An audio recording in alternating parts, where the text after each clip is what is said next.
Hey guys, what's up? My name is Anthony, and welcome to another edition of BNA Sports Talk. So I have another video coming out later today. It's my NFL preseason, I don't know why I said preseason, week 2 show where I kind of put my power rankings. I talk about the top 3 storylines in the NFL, talk about where I was right or wrong with certain teams, and talk about my bets. But for now, let's just do a regular BNA Sports Talk where I want to talk about Eli Manning, and we're not talking about whether he's a Hall of Famer. The real question is whether he's a first ballot Hall of Famer or whether he should get in later years. We should hold off on him. That's the real discussion, okay? We're not talking about whether he should be in the Hall of Fame. I'm not even going to get into that. Okay, so next, let's just talk about Eli Manning and was he treated fairly? Now, there are two different sides of the spectrum. I listened to Chris Carter today on First Things First, and he said, Eli Manning has been treated with the utmost respect. You know, he's had all the chances. And then I've heard some people saying, you know what? The Giants have had a really, really dysfunctional organization. They've been really hard on him with Jerry Reese, not getting rid of him, not surrounding him with the offensive line, being like what Andrew Luck did, you know, not surrounding him with the pieces to succeed. And then the people like Chris Carter would say, oh, what about the 2007 defense?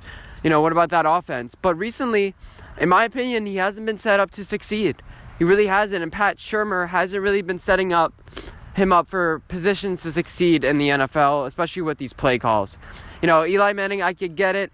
The narrative is now, you know, you can't win in a shootout with Eli Manning. He won that shootout last year with Tampa Bay, but you can't do that anymore. And I think they realized that with the Bills. No matter what, you might as well just put Jones in because you're going to lose anyway. You know, you don't want to lose Daniel Jones' confidence, but continuously they've been setting him up to succeed.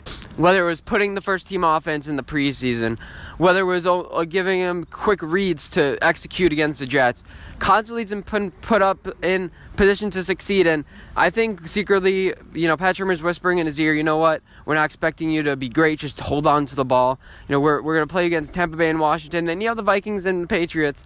Should be interesting. But yeah, so they're constantly, that's the narrative. We're putting Daniel Jones in positions to succeed. And I think it's a little bit of, it's a little bit hairy. I think John Mara wanted Eli to play, and then Pat Shurmur and David Gettleman are like, okay, we'll support you, but, you know, we won't put him, we won't really set him up to succeed. And they try to convince John Mara that he can't play. And finally, week 2, John Mara's like, you know what? It's going to be the same thing. Let's not hurt Eli Manning's Hall of Fame career anymore. Yes, he's a Hall of Famer. Yeah, let's just not hurt him anymore. I can't see it like this. You know, John Mara just constantly watching him lose and not succeed. So he gave in. And that's basically what happened with Eli Manning. And yeah, I think they held off on Barkley because, you know, Barkley's going to have a great career with Daniel Jones. They're going to really work well. And just look at the Jets. Just look at the Jets. You know, they're the dysfunctional one. And the Giants are really dysfunctional too. You know, as far as the argument, let's get back into that. Whether Eli Manning is been treated fairly, well, he's been given the opportunities, yes. But it's been widely dysfunctional. He cannot win shootouts anymore, like I said. He cannot. But I think that the whole Giants organization has been relatively dysfunctional. We're going to take a quarterback. Oh, no, we're not going to take a quarterback. Eli Manning is our guy. Then week 2 or 3, you're already getting rid of him. I mean, that just shows how dysfunctional you are. You can't commit to Eli Manning. You can't commit to a certain thing. With the whole Barkley situation, you know, how much of a mess that was. And Pat Shurmur even has shown. He's like, you know what? Look at this Daniel Jones guy. You know, we picked him 6th overall. Let's talk about the people who didn't want to pick him. Let's talk about the people that weren't high on Daniel Jones. And that just shows that they weren't committed to Eli. And it's not even just this year, but going back. You know, they've made poor decisions with personnel. They've gotten rid of guys. They signed these guys to great contracts and they get rid of them. And it's just a huge mess with the Giants. Now, we're not as bad as the Jets. We're not as bad as the Jets having a whole draft and then subsequently firing your GM. It's not that bad. You know, but you got something has to be said about Dave Gettleman aiming to get all these players in the Panthers and the Cardinals who are 38, 36 years old, like, oh yeah, we're going to give them a second chance. Well, they're not really working out. I mean, come on. Let's get some players from different teams. Let's be smart about how we allocate our money. I think we're kind of trending in the right directions. I think that they wanted to start over with Daniel Jones, but the Giants have been a dysfunctional organization with what the coaches wanted versus what John Mara wanted, what Steve Tisch wanted. And Eli Manning has been given not a fair shake. Let me know what you guys think, whether Eli Manning has been treated fairly, poorly. He's been given too many opportunities. Whether you think, you know what, he was given all these opportunities, you have to win. And at the end of the day, you have to win, and he wasn't able to win. Or you think, you know what, Eli Manning is great. But he was just treated very unfairly by the continuing dysfunction of this team. Because just think about it, we're a 6-10 team. Even when we put Geno Smith in, we weren't good. And now we'll see how dysfunctional we really are. Or we'll see how good Daniel Jones is. They seem to be really high on him. You know, we've been a 5-11 team for a decade now.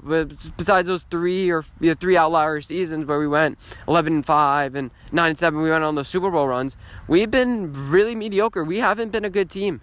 You know, every single week I go into a game and I'm like, I'm not expecting to win, and the Giants need to get that winning culture back. And as much as you want to say it's kind of naive to expect you're going to win, like you make fun of the Redskins last year for thinking Colt McCoy can play, and then he ends up getting even more injured. The Giants, they need to get back into winning culture, and I think Daniel Jones creates that spark. I think he really does. I think he makes everyone more motivated. It's not the same old thing thrown out to the field again. Eli Manning is not bad. I mean, He's barely worse than 15. I would probably rank him as an 18th in the league right now, especially with all these injuries. In my next video, I'm going to mention places where he can be traded. Now, it's going to be barring any circumstances. Like, obviously, if the Colts, Andrew Luck gets injured, well, Andrew Luck retired and Jacoby Brissett gets injured, he would be an option. I think it'd be an option for them to quickly sign. Let's say the Panthers, you know, Cam Newton's really bad. I think it could be an option for the Panthers. Why not? You know, this division seems like it's wide open. But I go down and list my top 5 teams. And, yeah, you guys should tune into that. But should Eli Manning want to, you know, go to another team? Will it hurt his Hall of Fame career? I don't know. I think it would, honestly. Like, him going to a different team, he would have to succeed there. If he all of a sudden just goes 0-4 and it's the same thing as the Giants again, I think that really hurts him. I think he'll lose some Hall of Fame votes, especially in that first year. You know, if you go to a team and you don't win right away, especially a team that was winning, because now it's not the Giants, now it's you. So I definitely would be careful if I was Eli Manning and searching for certain trades. But if we're blown away, if we get a first-round pick for Eli Manning or something like that, or get a really good defensive player for Eli Manning. Let's say the Jaguars want to swap Jalen Ramsey for Eli Manning or something like that. Or I don't know. But I definitely do that. I don't know about you guys. I'd be willing to let Eli Manning go, and I'd root for him to succeed. At this point, I'm an Eli Manning fan, and I'm just rooting for the success of the Giants. I want to win again. I'm not sure about you guys. If you're not a Giants fan and you're watching this, sorry, I've been talking a lot of Giants. We have been in the news a lot, and there's a crow right outside my house, and it's squawking, I guess. So I'll just end it here. Hope you guys do enjoy this video. Again, tune in to my first episode of the football show, or whatever I'm going to call it, and I'll see you in my next one. Bye, guys.